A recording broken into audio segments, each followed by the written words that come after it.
with advances of his own. In the 60s, as computer systems, mainframes came into play, then people began to catch on to computerization. Batman had databases in the Batcave. The first visible manifestation I saw of what a computer could be was the use of that technology on Batman. I think that was true probably for millions of kids. And maybe I was inclined to be a technology geek and learn how to do the programming in the early years because of it. By the time the 90s came around, his computer systems were so sophisticated that he could tap into the law enforcement networks and keep on top of crime. In today's world of GPS and cellular communications, the line between science fiction and science fact is getting thinner than ever. You want his science to be based upon something that is real technology as well, so therefore it doesn't break the conceit that you can be Batman and Batman can exist in our world. In movie incarnations like Batman Begins and The Dark Knight, Batman's weapons and gadgets have to stand up to ever-increasing scrutiny from audiences. All of the tools that he uses, therefore, have to have some credible basis in scientific reality.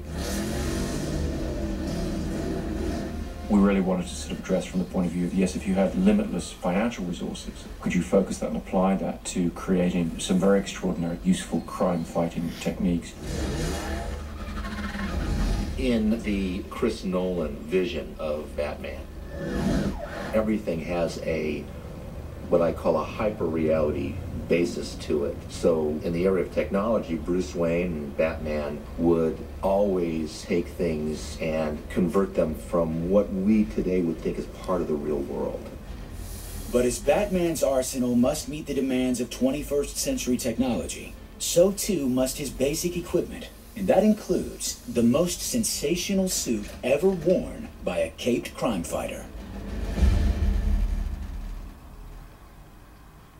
Guy dresses up like a bat, clearly has issues. It's the costume that transformed Bruce Wayne, would-be crime fighter, into an icon of heroism, justice, and strength.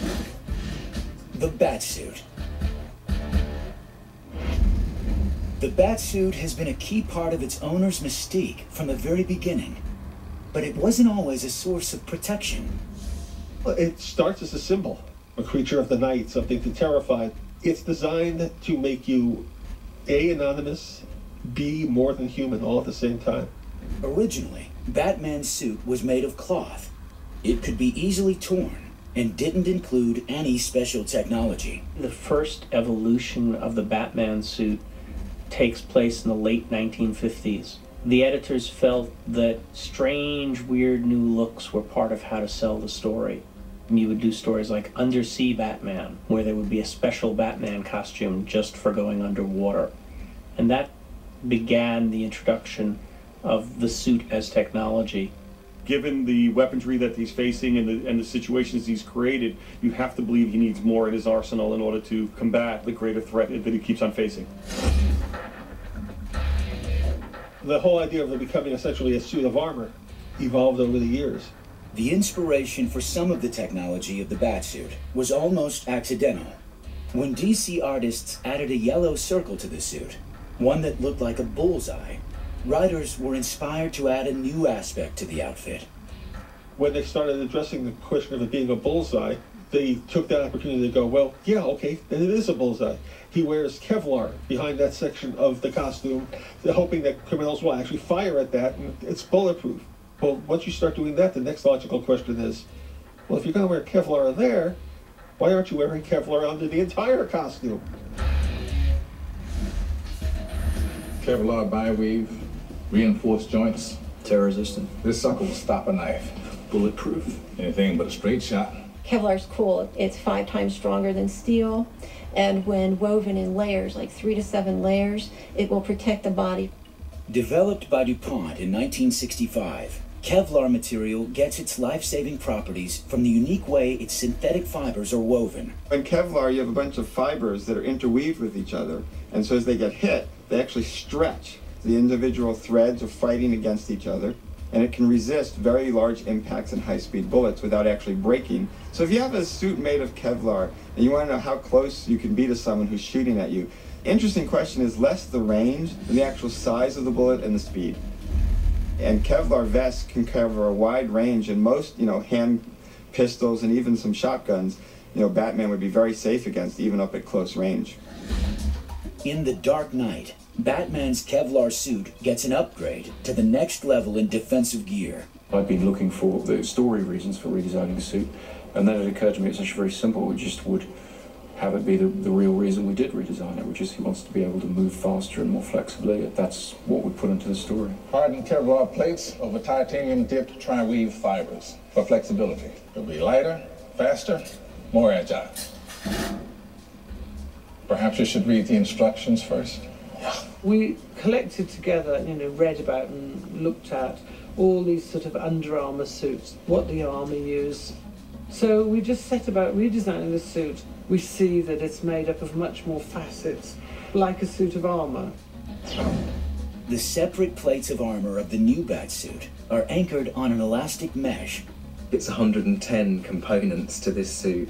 We decided that smaller armoured plates would allow a crumple zone between those armoured plates and allow him more movement.